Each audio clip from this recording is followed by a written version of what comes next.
कल दोनों अभियुक्त घटनास्थल पे पकड़ाए थे। उसमें से एक अभियुक्त का अभी तक इलाज चल रहा है। पूछताछ में जो सारी बात सामने आई है कि इस पूरी आपराधिक साजिश जो है मुजफ्फरपुर में रची गई थी।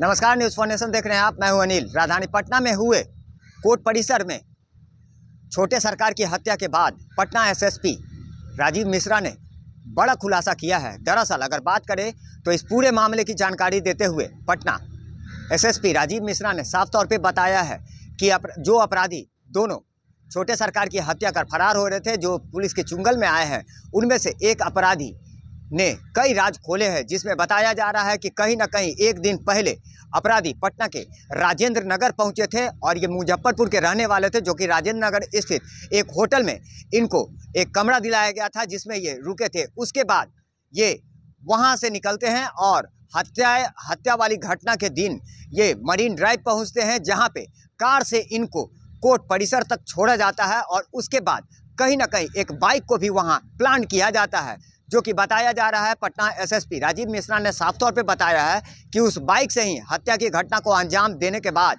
छोटे सरकार को मौत की घाट उतारने के बाद, ये अपराधी उस बाइक पर बैठते और वहां से फरार हो जाते। दरअसल इस पूरे मामले की जानकारी देते हुए पटना एसएसपी राजीव मिश्रा ने साफ तौर पे बताया है कि मनोज मानिक और एक अन्य व्यक्ति के द्वारा इनको 12 लाख की सुपारी देने की भी बात निकलकर सामने आई है, जिसकी जांच पटना पुलिस कर रही है। हालांकि इस पूरे मामले पर क्या कुछ जानकारी दे रहे हैं और क्या कुछ बड़ा खुलासा करते नजर आ रहे हैं पटना के एसएसपी राजीव मिश्रा, आइए सीधे सुनवाते हैं आपको। कल दोनों अभियुक्त घटनास्थल पे पकड़ाए थे। उसमें से एक अभियुक्त का अभी तक इलाज चल रहा है। पूछताछ में जो सारी बात सामने आई है कि इस पूरी आपराधिक साजिश जो है मुजफ्फरपुर में रची गई थी और घटना के एक दिन पहले दोनों अभियुक्त जो हैं वो आके राजेंद्र नगर के पास एक होटल में रुके थे और उसके बाद अगले दिन सुबह उन्होंने होटल छोड़ा था और होटल छोड़ने के बाद ये गंगा पथ पर जाकर एक जगह उनको एक दूसरा जो कॉन्स्पिरेसी में शामिल अभियुक्त था वो मिला था।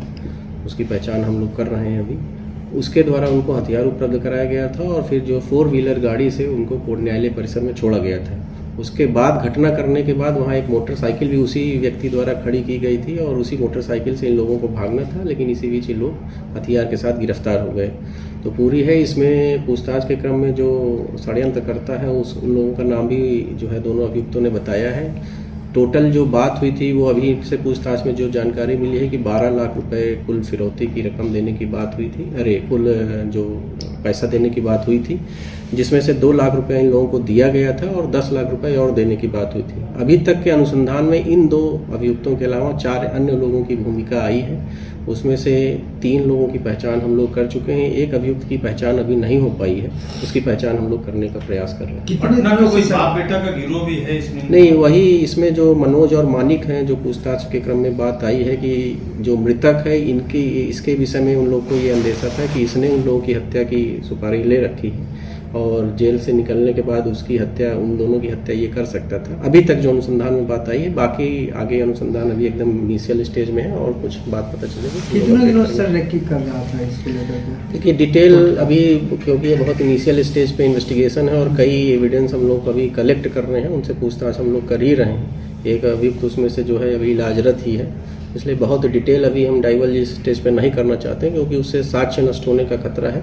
लेकिन जैसे ही सारा एविडेंस हम लोग कलेक्ट कर लेंगे आप लोगों को अपडेट कर देंगे। जाहिर सी बात है, राजधानी पटना के सटे दानापुर कोर्ट परिसर में शुक्रवार की सुबह अपराधियों ने एक जेल में बंद सजा काट रहे अपराधी की गोली मारकर हत्या कर दी थी। अभिषेक सिंह और छोटे सरकार की हत्या लगभग 6 गोलियां मारकर की गई है, जिसके बाद अपराधी भागते हुए पुलिस के चुंगल में आए। हालांकि उसमें से एक अपराधी के पैर में गोली लगी है, जिसका इलाज अभी भी पटना के पीएमसीएच में कराया जा रहा है। वहीं एक अन्य अपराधी जो मुजफ्फरपुर का रहने वाला है, उसे पुलिस ने पूछताछ के लिए लगातार उससे कई राज उगलवाने के प्रयास में जुट गई है। लगातार हमारी छोटी बड़ी खबरों से अपडेट रहने के लिए देखते रहें न्यूज़ फॉर नेशन।